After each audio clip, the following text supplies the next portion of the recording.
exhibiting the works of some of the country's most revered cartoonists. Their satirical works of art capture some of the biggest moments of our young democracy. Remember the time when the country first gained democracy?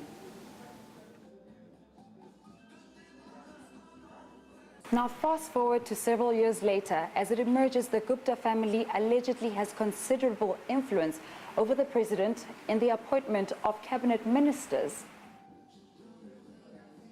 President Zuma proceeded unilaterally with an unpopular cabinet reshuffle, canning the finance minister. All of these very important moments in our history, although cartoonists make light of such situations, they are also proving that the pen is indeed mightier than the sword.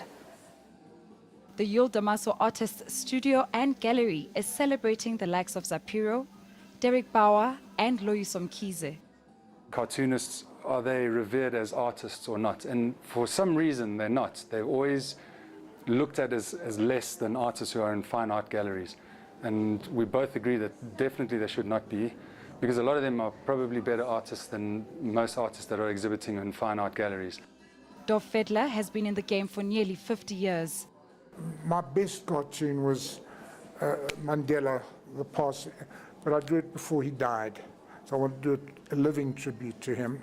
And it's the Robben Island, and the mouth, the bottom lip is reflected in the sea, and the seagulls make up his face. While Chips describes his genre as culture jamming. It's basically taking things that become very familiar with, so you'll see brand labels, cartoons, and then just parodies on isms and whatever, and it's about putting a twist on everything. This is the fashion magazine, and if you say it, it's sort of Ortezel. This one is just a play on words, so it's moving the T back, and the crocodile is now vomiting because he's lactose intolerant. Zapiro's biting satire makes him one of the most controversial and recognized in the industry. I should tell you about this cartoon over here, because it's quite interesting. So as newspapers have folded, cartoonists are moving more and more online, and a lot of the currency they get is from the interaction that they get from readers online. This particular cartoon had 2.5 million views, and that just gives you an idea of how people online are embracing editorial cartoons. How do cartoonists shape our society and politics?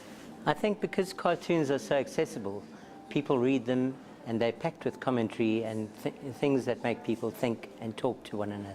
And then when it comes to exercising responsibility as a cartoonist, where does one draw the line? Well, different cartoonists would give you a different answer to that question. I think one draws the line where you shouldn't use your cartoons to take gratuitous shots at people. They've got to focus on the issue at hand. The exhibition will open to the public until next weekend. Lindwe Sithole, Johannesburg.